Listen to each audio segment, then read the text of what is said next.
Hi everyone, welcome to learn with Niharika. आज हम start करने वाले हैं chapter number 1 our environment of class 7th geography. इस वीडियो के लिए मुझे बहुत सारे बच्चों ने कमेंट किया था कि अब उनको क्लास 7th की वीडियोस चाहिए।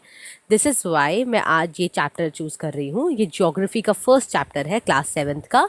7th क्लास के दो सब्जेक्ट साइंस और एसएसटी मैं जो है अब से वीडियो बनानी शुरू करूँगी और आप सबके लिए पोस्ट करूँगी।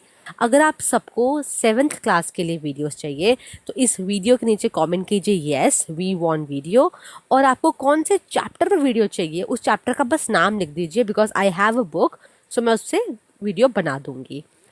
साथ ही साथ अगर आपके पास कोई और बुक है, लेट सपोज आपकी बुक और ये वाली बुक मैच नहीं करती, तो आपको स्क्रीन पर मेरी ईमेल आईडी दिख रही होगी। आप मेरी ईमेल आईडी पर अपनी बुक के चैप्टर की पिक्चर्स क्लिक करके मुझे आप ईमेल कर सकते हैं, मैं उससे भी वीडियो बना दूंगी।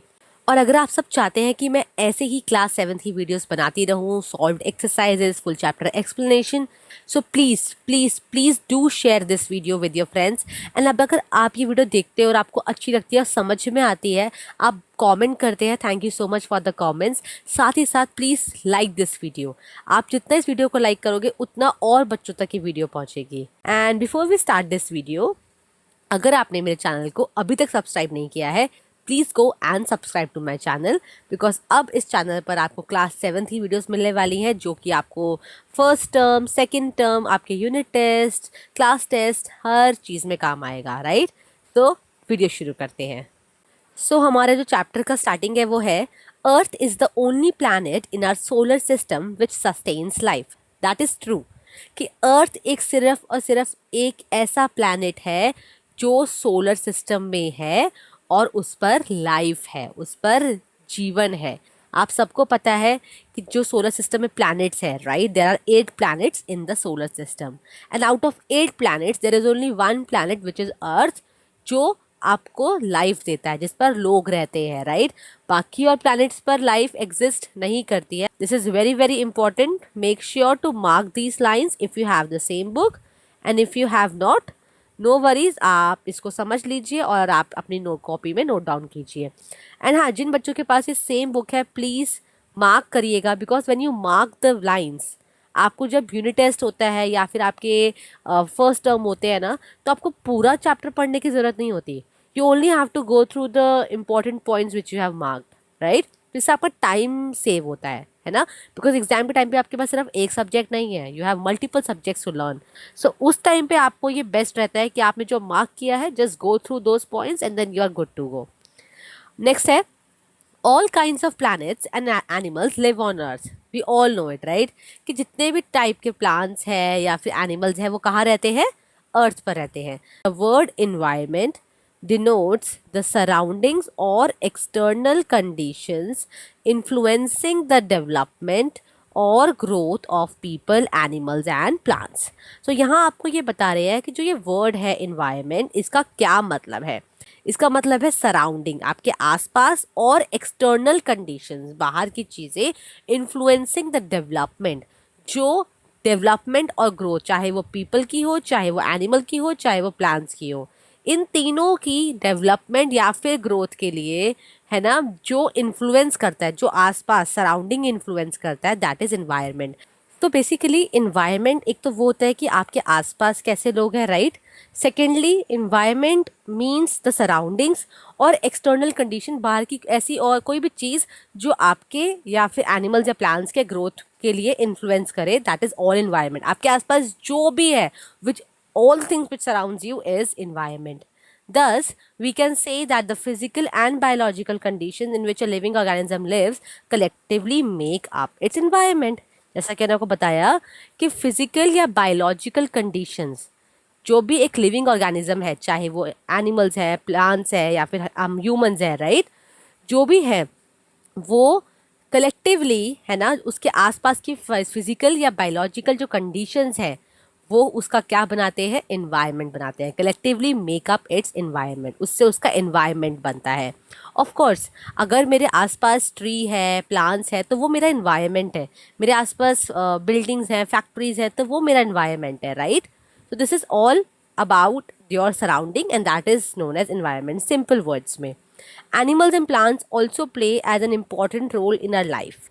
आप सबको पता है कि एनिमल्स एंड प्लांट्स हमारी लाइफ में बहुत इंपॉर्टेंट रोल प्ले करते हैं.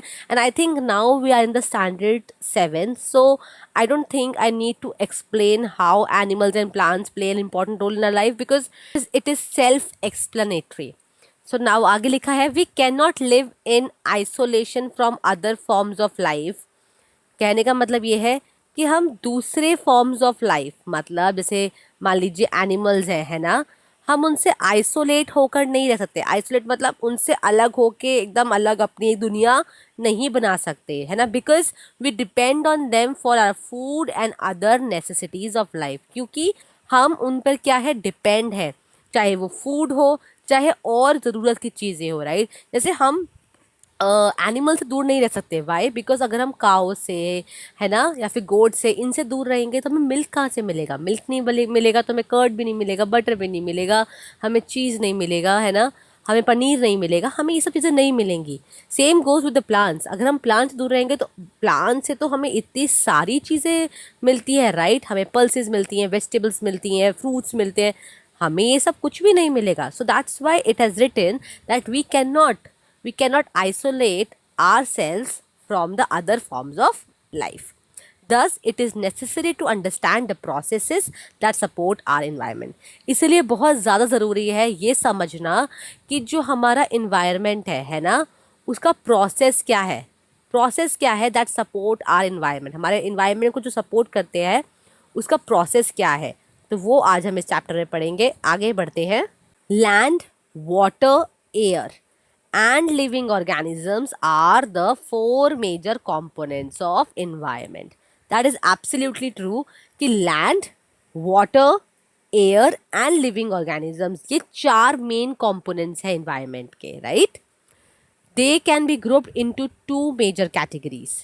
ये चीज़ें 2 major categories में divide होती हैं, that is abiotic and biotic environment. So environment has been classified or grouped into 2 categories. One is abiotic and the second one is biotic.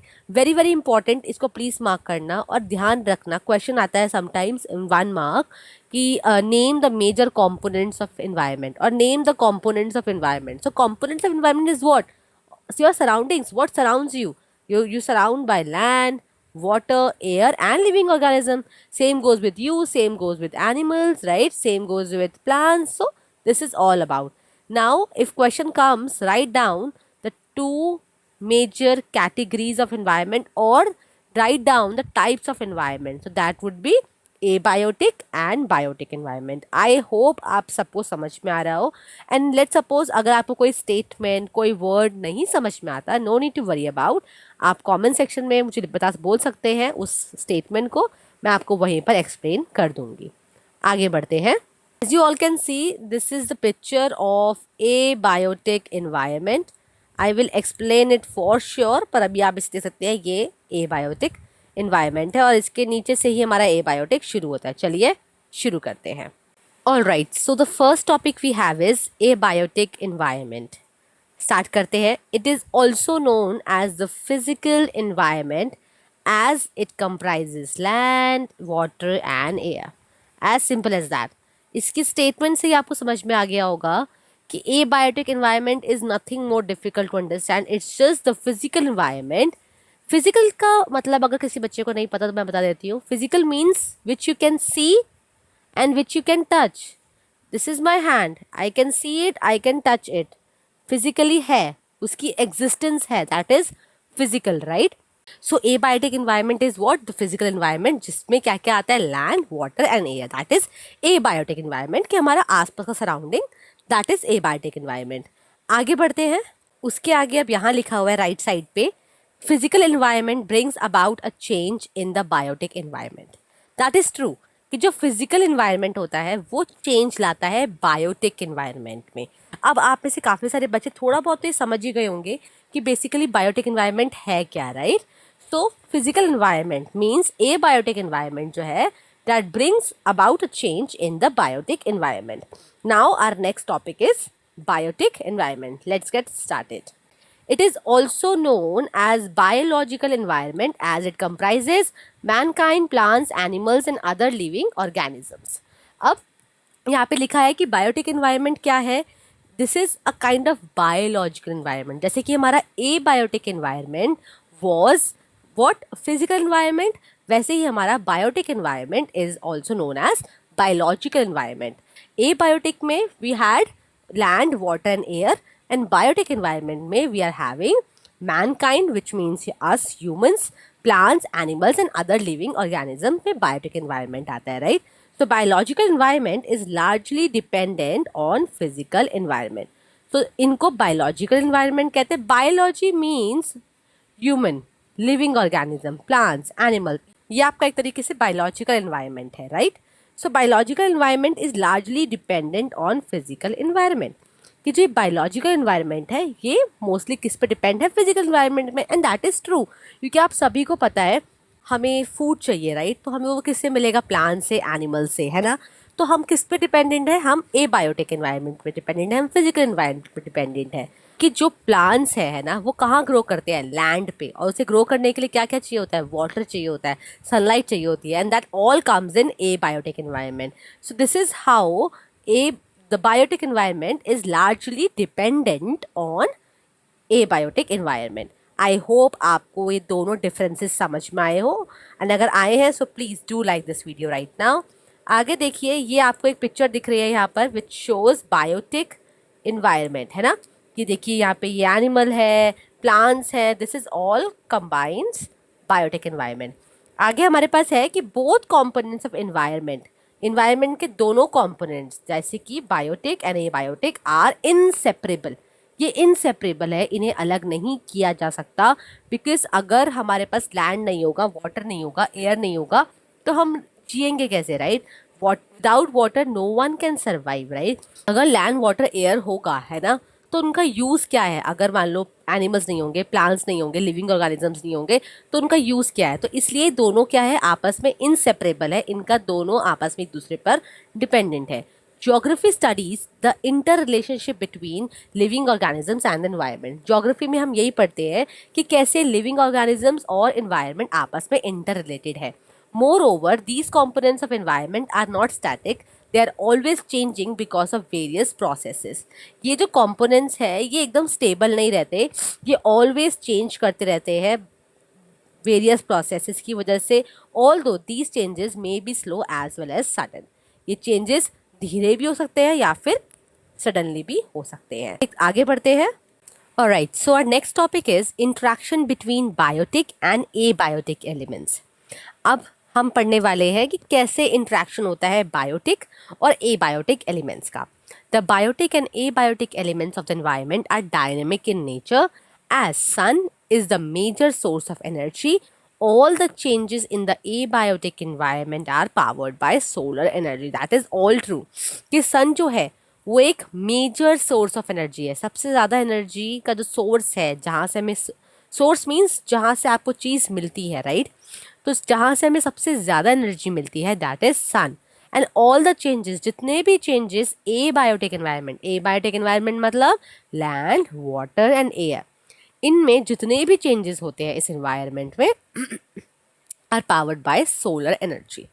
उन्हें पावर कौन करता है, उन्हें एनर्जी देता कौन है, सोलर एनर्जी. सन से मिलने वाली एनर्जी को सोलर एनर्जी कहते हैं. ऑलराइट, आगे बढ़ने से पहले ही लास्ट स्टेटमेंट यहाँ पढ़ लेते हैं.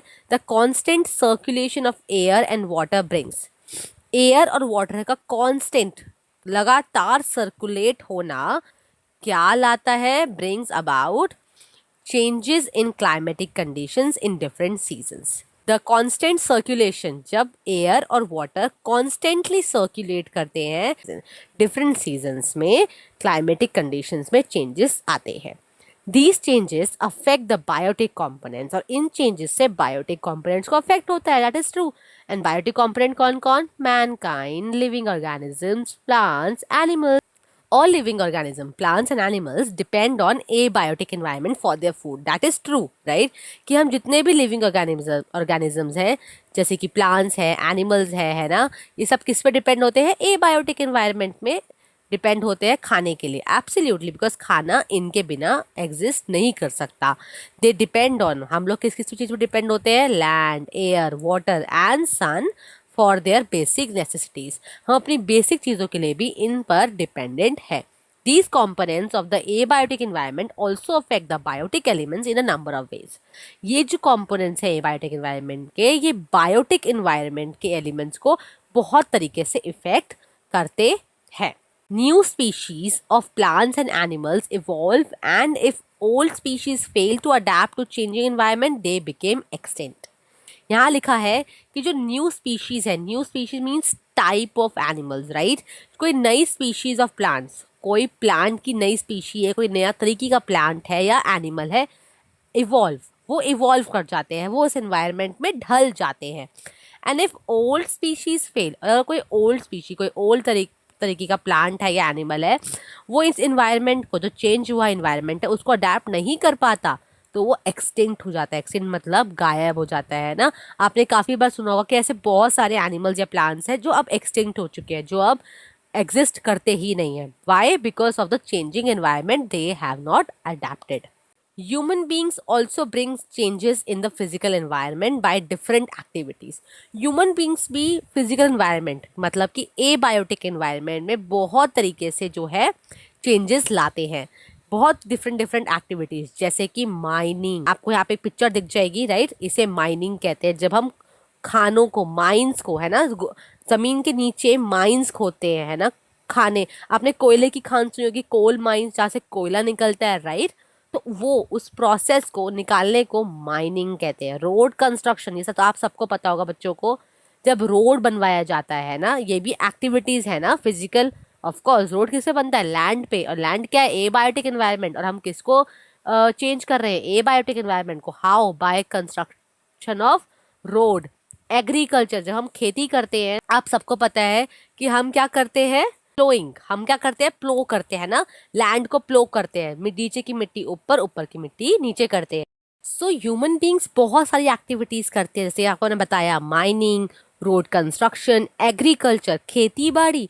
खेती बाड़ी is also one of the activities जिससे कि इन्वायरमेंट में, फिजिकल इन्वायरमेंट में चेंजेस आते हैं, क्योंकि आप एक नॉर्मल प्लेन लैंड को क्या करते हो? प्लो करते हो, है ना, ट्रैक्टर की मदद से। ऐसे एक आप इंस्ट्रूमेंट लगाते हो, मैं यहाँ पे आपको पिक्चर में दिखा दूंगी कि किस इक्विपमेंट से जो है प्लोइंग की जाती है, जिससे नीचे की मिट्टी ऊपर, ऊपर की मिट्टी नीचे ऐसे खोदते हैं, राइट, ताकि उसमें हम सीड्स जो है उनको हम सो कर सके, उनको बो सके, है ना। That is agriculture also plays a vital role in bringing changing in the environment. Quarrying and others. तो ये ऐसे बहुत सारे जितने भी एक्टिविटीज़ हैं जो ह्यूमन करते हैं, that brings changes in the physical environment. The interaction between the elements of physical and biological environment are responsible for all variation, vegetation, soil and distribution of plants and animals. यहाँ पे लिखा है कि the interaction between the elements of physical and biological environment, physical and biological environment दोनों के बीच का जो interaction है, उनके एलिमेंट्स के बीच का जो इंट्रैक्शन है, वो रिस्पॉन्सिबल है किस चीज़ के लिए? For variations in vegetation. Vegetation, vegetation मतलब जो आप ये एग्रीकल्चर से आप क्रॉप्स ग्रो करते हो, उसके में आप वेरिएशन देखो। आज हमारे पास एक टाइप की सब्जी नहीं होती, देयर आर मल्टीपल, इतनी टाइप की सब्जी, इतनी टाइप की दालें आप देखते हो, है ना। तो वेजिटेशन में जो वेरिएशन आया है, उसके पीछे का रीज़न ये है, इन दोनों चीज़ों का इंट्रैक्शन। सॉइल में इतने वेरिएशंस हैं, we don't have one type of soil. आपने पढ़ा होगा ब्लैक सॉइल, रेड सॉइल, है ना, जितनी भी टाइप की सॉइल्स हैं। Distribution of plants and animals, plants and animals भी कितने सारे हैं। तो इन दोनों का जब इंटरेक्शन होता है तो बहुत सारे चेंजेस होते हैं, राइट। आपको मैं होप करती हूँ कि आप सबको ये समझ में आया हो, अच्छा लगा हो। आगे बढ़ते हैं। Next topic we have is biosphere. The life bearing layer of the earth surface is called biosphere. वो लेयर अर्थ की जिस पर लाइफ है ना, जिस पर लाइफ एग्जिस्ट करती है, that is known as biosphere. This is very very very very important. The life bearing layer of the earth surface is called biosphere. This is a small zone of interactions of air, water and land where living organisms survive. एक छोटा सा zone है जहाँ पे air, water, land तीनों का interaction होता है और लिविंग ऑर्गेनिज्म सर्वाइव करते हैं। लिविंग ऑर्गेनिज्म जैसे plants, animals and humans. Some of the organism live in the air slightly above the surface of the earth. कुछ ऑर्गेनिज्म जो है हवा में रहते हैं, है ना, अर्थ के सरफेस से हल्का सा ऊपर। आप सबको पता है जैसे बर्ड्स होते हैं वो ऊपर एयर में ही घूमते रहते हैं। Some organisms live in water. आपको पता है काफ़ी सारे जो एक्वेटिक एनिमल्स होते हैं, है ना, वो पानी में रहते हैं। And remaining organism live on the surface of the अर्थ। और जो बच गए वो सब अर्थ पर रहते हैं, उनके सरफेस पर रहते हैं। The biosphere is a unique feature of our earth. ये एक यूनिक फीचर है, एक सबसे अलग फीचर है अर्थ का। It is because of this zone that life can exist and flourish. इस जोन की वजह से लाइफ अर्थ पर एग्जिस्ट करती है और फ्लरिश कर रही है। This zone provides us with all our necessities. इस जोन से हमें जितनी भी नेसेसिटी है, जितनी भी चीज़ें हमें लाइफ में ज़रूरत है, वो हमें सब कुछ मिल जाती है। Biosphere, life is not possible outside the limits of the biosphere. Biosphere की लिमिट के बाहर लाइफ एग्जिस्ट नहीं करती है, लाइफ पॉसिबल ही नहीं है। Biosphere consist of a great variety of flora and fauna. Biosphere में बहुत ज़्यादा क्या एग्जिस्ट करता है, flora and fauna. Flora and fauna क्या होते हैं मैं आपको यहाँ पिक्चर में दिखा दूंगी। Life is not possible on other planets as a do not have biosphere. दूसरे, वैसे हम स्टार्टिंग में चैप्टर हमने बात की थी कि लाइफ दूसरे प्लेनेट पे एग्जिस्ट नहीं करती। क्यों नहीं करती? बिकॉज उनके पास बायोस्फीयर नहीं है। They do not have the layer on their surface which is biosphere which helps the living organisms to live. Okay, I hope आप सबको समझ में आ रहा हो। आगे बढ़ते हैं। All the elements of biosphere are dynamic as the derive energy from the sun. Biosphere के जितने भी एलिमेंट्स हैं वो डायनामिक है क्योंकि वो सन से एनर्जी लेते हैं।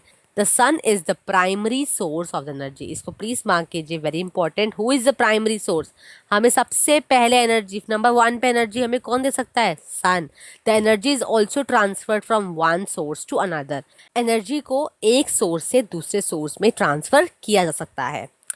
Would, petroleum, coal, running water etcetera are the second sources of energy. ये सब एनर्जी का सेकंड सोर्स है। इसको प्लीज़ मार्क कीजिए। आपको पता है हम लकड़ी जला के, है ना, हम अपने आग जलाते हैं जिसपे काफ़ी सारे विलेजेस में खाना बनता है ना, तो ये सब भी सोर्स ऑफ एनर्जी है, बट ये सेकेंडरी सोर्स ऑफ एनर्जी है। जैसे wood, petroleum, coal, running water, है ना, ये सेकेंड सोर्स ऑफ एनर्जी है। In the biosphere there are 2 major elements. Biosphere में 2 मेजर एलिमेंट्स हैं। पहला तो आपको यहाँ दिख ही रहा है, यहाँ लिखा हुआ है प्रोड्यूसर्स, ठीक है। सेकेंड को मैं दिखाती हूँ। And the second element is consumers. So basically biosphere के 2 एलिमेंट्स हैं, प्रोड्यूसर्स एंड कंज्यूमर्स। प्रोड्यूसर का मतलब हम सबको पता है, which produces something, and consumer which consumes, जो उसको कंज्यूम करता है।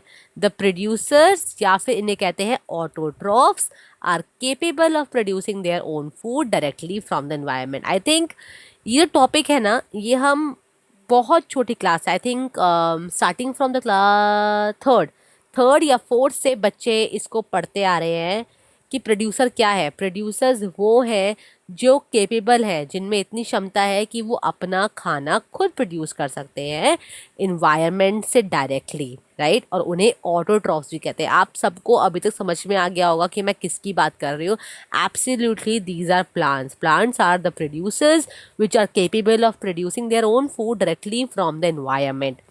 The organisms that are not able to, simple, next क्या होगा कि वो organisms that are not able to produce their own food directly from the environment, वो organisms जो अपना खाना खुद नहीं बना सकते इन्वायरमेंट में से, उन्हें हीटरोट्रॉफ्स कहते हैं, ठीक है। And include consumers such as animals and human beings. और हीटरोट्रॉफ्स में क्या इंक्लूड कर रहे हैं हम? कंज्यूमर्स, जो कि कौन है? एनिमल्स और ह्यूमन बींग्स, ठीक है। आई होप आपको समझ में आया। ऑटोट्रॉफ्स, हीटरोट्रॉफ्स, ये कुछ अलग नहीं है, आप छोटी क्लास से भी पढ़ते आ रहे हो। Autotroph is generally the producers, heterotrophs is generally the consumers. They depend on other plants and animals for their food. जैसे कि बताया कि consumers क्या हैं, वो depend करते हैं दूसरे plants या फिर animals पर अपने खाने के लिए। Almost all the animals are heterotrophs. This is important. सारे animals heterotrophs हैं, which means they are not capable enough to produce their own food directly from the environment. आगे the topic we have is same topic but a little vast. The consumers can be divided in 3 categories. Consumers को 3 category में divide किया है. ये बहुत मतलब बच्चों वाली चीज़ें हैं वैसे तो, कि क्लास 7th में थोड़ा आपका लेवल हाई हो जाता है, but just because it's the first chapter so they want to keep it a little basic. So मुझे पता है कि आप सबको ये आता होगा कि जो कंज्यूमर के 3 टाइप्स हैं, those are herbivores, carnivores and omnivores. अब ये जो है ये 3 नाम आई नो आप सबको पता है, फिर भी मैं कुछ बच्चों के लिए इसे बता देती हूँ. अभी हम आगे पढ़ेंगे तो हम समझ ही जाएंगे. The herbivores are plant eaters. Herbivores वो होते हैं जो क्या खाते हैं, प्लांट्स खाते हैं, जैसे कि cow, goat and other such animals. Next we have is the carnivores are meat eaters. Carnivores वो होते हैं जो मीट खाते हैं, जैसे कि टाइगर, लायन एक्सेट्रा, है ना. ये दूसरे एनिमल्स को हंट करके खाते हैं, दैट इज वो they are known as carnivorous animals. Next we have is omnivores. Omnivores are those which eat both plants as well as meat. Omnivores वो होते हैं जो प्लांट्स भी खाते हैं और मीट भी खाते हैं. फॉर एग्जाम्पल ह्यूमन बींग्स, देखिए यहाँ लिखा है ना, ह्यूमन बींग्स वो होते हैं जो प्लांट्स भी खाते हैं और मीट भी खाते हैं. अनदर कैटेगरी, एक और कैटेगरी है, that is decomposers. This is very very important, हमने पढ़ा भी हुआ है पहले से. Who feed on dead bodies of plants and animals. ये वो एनिमल्स हैं जो मरे हुए प्लांट्स या मरे हुए एनिमल्स को कंज्यूम करते हैं, खाते हैं. That is known as decomposer. And decomposers are very good friend of environment, because इससे इन्वायरमेंट क्लीन भी होता है ना. वो खा लेते हैं तो वो जगह खाली हो जाती है. So now the next topic is domains of environment. Environment के domains क्या है? The environment may be divided into 4 major domains or spheres. Environment को 4 major domains में divide किया गया है. आप पिक्चर में देख सकते हो. The first one is atmosphere, lithosphere, biosphere and hydrosphere. तो environment के 4 डोमेन्स हैं. ये वेरी वेरी वेरी इंपॉर्टेंट है, इसको प्लीज मार्क करना. Atmosphere, biosphere, lithosphere and hydrosphere. And the sphere or the domain where the life exist, that is known as biosphere. आगे देखते हैं. अभी हमने पहला पढ़ा biosphere. Now we are going to read about atmosphere. It is a gaseous envelope surrounding the earth. ये एक तरह से गैस है जो कि अर्थ के आसपास रहती है, that is known as atmosphere. ठीक है, जैसे आप देख सकते हो ये पिक्चर में ये वाला एरिया पे क्या है, this is a gaseous envelope surrounding the earth. The elements of the environment such as temperature, rainfall, wind, humidity etcetera, जितने भी एलिमेंट्स हैं एनवायरनमेंट के, कंबाइन टू प्रोड्यूस वेदर. इन सबको कंबाइन करके वेदर बनता है, मौसम बनता है एंड क्लाइमेट बनता है, विच अफेक्ट नेचुरल प्रोसेसेस, जो नेचुरल प्रोसेसेस को अफेक्ट करते हैं. टेम्परेचर आप सबको पता है, तापमान, रेनफॉल बारिश, विंड हवा, ह्यूमिडिटी नमी जो होती है ना, जब बारिश हो जाती है तो हल्की सी ह्यूमिडिटी फील होती है ना. जितने भी ऐसी जगहें हैं जहाँ पे सी बहुत ज़्यादा पास होता है, वहाँ के लोगों को ह्यूमिडिटी फील होती है, दैट इज़ ह्यूमिडिटी. तो ये जो चीज़ें हैं, एलिमेंट्स हैं एनवायरनमेंट के, ये बनाते हैं वेदर, क्लाइमेट बनाते हैं, और इनसे नेचुरल प्रोसेस अफेक्ट करता है. The atmosphere has several layers. Atmosphere की सेवरल लेयर्स है, each having distinct property and utility. That is true. Her atmosphere की लेयर अपना एक काम करती है, उसका अलग एक प्रॉपर्टी है. एटमॉस्फेयर प्रोटेक्ट अस फ्रॉम, आगे बढ़ते हैं, आगे यार लेफ्ट पेज में लिखा होगा. तो atmosphere protects us from scorching heat and ultraviolet radiations of the sun. तो हमें एटमॉस्फेयर, ये बहुत इंपॉर्टेंट है, मार्क कीजिए कि एटमॉस्फेयर हमें किस चीज़ से बचाता है, हीट से and ultraviolet radiations of the sun. Ultraviolet जो यूवी रेज आती हैं सन की, उससे हमें एटमॉस्फेयर प्रोटेक्ट करता है. आगे बढ़ते हैं, जो दूसरी लेयर की बात हम कर रहे हैं, that is lithosphere. Lithosphere is very important and easy to understand. It is a layer of the earth which consist of rock material. Simple है, ये वो लेयर है अर्थ का जिसमें रॉक मटेरियल, चट्टाने हैं. The upper most layer of lithosphere is known as crust. Lithosphere की जो अपर मोस्ट लेयर है उसे क्रस्ट कहते हैं, which consist of variety of rocks, जिसमें बहुत टाइप की रॉक्स पाई जाती हैं. तो basically lithosphere is very important for us because it provides us land to live on. क्योंकि हमें लैंड प्रोवाइड करता है रहने के लिए and soil for the growth of the plants, और सॉइल प्रोवाइड करता है प्लांट्स की ग्रोथ के लिए। Most of the human activities are confined to this domain of the environment. बहुत सारी ह्यूमन एक्टिविटीज जो है इस इन्वायरमेंट के डोमेन पर डिपेंडेंट है। आगे बढ़ते हैं। Next topic we have is hydrosphere. It is the realm of water. It includes all water bodies, rivers, oceans, lakes, seas etcetera. ये सारी की सारी वाटर बॉडी जो है हाइड्रोस्फीयर में इंक्लूड है। It covers nearly 71% of the earth surface. Earth के surface पे आपको पता है सबसे ज़्यादा पानी है, that is 71%, and 71% of the area has bin covered by hydrosphere. The earth is known as blue planet. ये मार्क कीजिए, earth is known as blue planet because it has abundance of water. Earth को blue planet भी कहते हैं because इसके पास abundance of water है, मतलब ढेर सारा पानी है ना। Oceans are the largest water bodies on the earth. Oceans जो है सबसे बड़ी वाटर बॉडी है, मतलब सबसे बड़ी ऐसी जगह जहाँ पानी पाया जाता है। Besides linking various land masses, दूसरे बाकी कॉन्टिनेंट्स को हटाकर they play a major role in determining the climate in the hydrological cycle. Hydrological cycle में सबसे ज़्यादा जो क्लाइमेट में चेंजेस आते हैं वो हम ओशियंस या फिर हाइड्रोस्फीयर के थ्रू ही पता लगा पाते।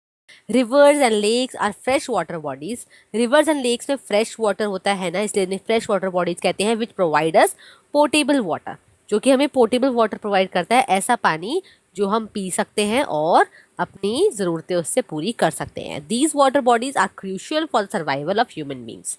जैसा कि आपको मैंने बताया कि ये वाटर बॉडीज जो है बहुत ज़्यादा क्रूशियल, बहुत ज़्यादा इंपॉर्टेंट है ह्यूमन बींग्स के सर्वाइवल के लिए। आगे बढ़ते हैं। Next topic we have is biosphere. It is also called domain of life which contains all living organism. जैसे कि हमने इसके बारे में पहले भी पढ़ा कि इसमें क्या है, इसमें सारे लिविंग ऑर्गेनिजम्स इंक्लूड होते हैं। आगे पढ़ने के लिए हमें राइट वाला साइड देखना पड़ेगा। एवरेज थिकनेस ऑफ दिस, अब इस बायोस्फीयर की एवरेज थिकनेस यहाँ पे दिखाई है, लेयर इज अबाउट 30 किलोमीटर्स। इसकी average thickness is about 30 kilometres. Most of the plants और एनिमल्स आर फाउंड ऑन और near the surface of the land. बहुत सारे प्लांट्स और एनिमल्स या तो इस पर या सरफेस के आसपास पाए जाते हैं। Before I jump on to the next topic, आप देख सकते हो यहाँ पे स्निपेट्स हैं, चलिए इसको एक बार पढ़ लेते हैं। We human are also a great source of danger to our environment. हम ह्यूमन भी बहुत ज़्यादा बड़ा डेंजर है एनवायरनमेंट के लिए। We have ransacked the planet for ways to get fuels, मतलब हमने इतना ज़्यादा प्लैनेट को यूज़ कर लिया है to get fuels and raw materials and cause extinction of about 50 species of plants and animals in a single day. This is very very very huge fact कि हम ह्यूमन ने फ्यूल निकालने के लिए, तेल निकालने के लिए, पेट्रोल निकालने के लिए, नेचुरल गैस निकालने के लिए अपने प्लानट को एकदम ही पूरा का पूरा अंदर से खोखला कर दिया है रॉ मटेरियल्स निकालने के लिए, है ना। चाहे वो मिनरल्स हो, गोल्ड हो, ये जितनी भी चीज़ें हैं निकालने के लिए, cause extension of about 50 species. और ये सब करते टाइम हमने 50 species of plants and animals, मतलब 50 types of plants and animals को हमने एक्सटिंक्ट कर दिया है, धरती से ही गायब कर दिया है in a single day. This is very very important and it shows us that we all should be very aware and make our environment protect, so that कि जो हमारे स्पीशीज़ है ऑफ प्लांट्स एंड एनिमल्स वो extinct ना हो और हमारा planet अच्छा रहे। Next topic we have is environment and human beings. With the advancement in science and technology, human interference with the natural environment is increasing alarmingly. मतलब जो इस साइंस और टेक्नोलॉजी ने रिसर्च करी है उससे ये पता चला है कि ह्यूमन का इंटरफेरेंस बहुत ज़्यादा है नेचुरल इन्वायरमेंट के साथ, और वो जो कि बहुत जल्दी बढ़ रहा है। और एक तरह से हमारे लिए क्या है, इस इंक्रीजिंग अलार्मिंगली। अलार्मिंगली का मतलब क्या है कि इतनी तेज़ी से बढ़ रहा है कि हम सबको एक तरह से अलार्म दे रहा है कि now we should stop and now we should decrease it, right, क्योंकि हमें इतना ज़्यादा नहीं करना चाहिए। Human activities such as, human की एक्टिविटीज कौन कौन, जैसे agriculture, mining, transport, industry, construction etcetera have adversely affected our environment in a number of ways and now pose a grave threat to our environment. हम सबको पता है कि human ने बहुत सारी ऐसी एक्टिविटीज़ करी है जिससे इन्वायरमेंट को नुकसान पहुंचा है, अफेक्ट हुआ है, और ये इन्वायरमेंट के लिए बहुत बड़ा थ्रेट है ना। The area under forest has decrease, forest का जो एरिया है वो डिक्रीज हो गया, वो कम हो गया, बिकॉज हमने फॉरेस्ट के एरिया को काट काट के क्या बना लिए हैं, अपने घर बना लिए हैं, फैक्ट्रीज बना लिए हैं, रोड्स बना लिए, ट्रांसपोर्ट बना लिया है ना। A number of animal species are becoming extinct, इसकी वजह से बहुत सारे ऐसे एनिमल की स्पीशीज हैं जो एक्सटिंक्ट हो गए हैं, गायब हो गए हैं। The polar ice caps are melting, जो बर्फ़ है ना वो मेल्ट हो रही है। And the environment has been polluted to dangerous levels, और जो इन्वायरमेंट है वो इतना ज़्यादा पॉल्यूट हो गया है, एकदम डेंजरस हो गया है। अगर आप दिल्ली में रहते हैं तो आपको पता है कि कितना ज़्यादा पोल्यूशन रहता है, right. There is a rise in temperature globally, globally मतलब पूरा अर्थ का जो है टेम्परेचर बढ़ रहा है। And this environmental degradation is affecting the survival of human race, और जिस तरीके से हम इन्वायरमेंट को डिग्रेड कर रहे हैं, उसकी क्वालिटी को गिराए जा रहे हैं, उसी तरीके से हमारे ह्यूमन रेस को, आने वाली जो जनरेशन होंगी, उनको भी बहुत ज़्यादा अफेक्ट कर रहा है। तो we need to initiate steps to stop this environmental degradation, इसलिए हमको स्टेप्स इनिशिएट करने चाहिए कि कैसे हम ये इन्वायरमेंटल डिग्रेडेशन को रोक सकें, कि हम कैसे अपने इन्वायरमेंट को प्रोटेक्ट करें, कैसे अपने इन्वायरमेंट की क्वालिटी को कम होने से रोकें। ठीक है, so this is all about this chapter. जैसे आप देख सकते हो आगे न्यू टर्म्स है जो कि आपको मैं नेक्स्ट वीडियो में समझाऊंगी। आई होप आप सबको ये चैप्टर समझ में आया हो, अच्छा लगा और आपके काम आया हो। बहुत सारे बच्चों ने इस चैप्टर के लिए कमेंट किया था, इसलिए मैं ये चैप्टर पे आज वीडियो मैंने बना दी है। आप सबको समझ में आएगी। अगर कुछ भी नहीं समझ में आता आप कमेंट कर सकते हैं। साथ ही साथ आप ज्योग्राफी, पॉलिटिकल साइंस या हिस्ट्री, इन तीनों में से जिस भी चैप्टर पर वीडियो आप चाहते हैं, चैप्टर का नाम आप मुझे कमेंट कर देना। I will definitely going to make video on those chapters. Also अगर आपके पास और भी कोई सब्जेक्ट है जिस पर आप चाहते हैं कि मैं वीडियो बनाऊं, आप जो मन में आया वो कमेंट कर सकते हैं, मैं उसका रिप्लाई ज़रूर करूँगी, ऐसे मैं हमेशा करती हूँ। साथ ही साथ अगर आपको वीडियो अच्छी लगी हो, आपके काम आई हो, आपको थोड़ी सी भी समझ में आई हो, do like this video, because if you like this video, ये वीडियो और बच्चों तक पहुंचती है। साथ ही साथ अगर आपके कोई फ्रेंड्स हैं, क्लासमेट्स हैं जो क्लास 7th में पढ़ते हैं और उनके भी चैप्टर एग्जाम में आने वाला होगा या यूनिट टेस्ट में आने वाला होगा, उनके साथ ये वीडियो शेयर कीजिए। एंड लास्टली, अगर आपने मेरे चैनल को अभी तक सब्सक्राइब नहीं किया है, what are you waiting for, please go and subscribe to my channel, because अब आने वाली हैं क्लास 7th की वीडियोज़ जो कि आप सभी के बहुत ज़्यादा काम आएंगी। सो thank you for watching this video. We'll meet in the next video. Bye bye.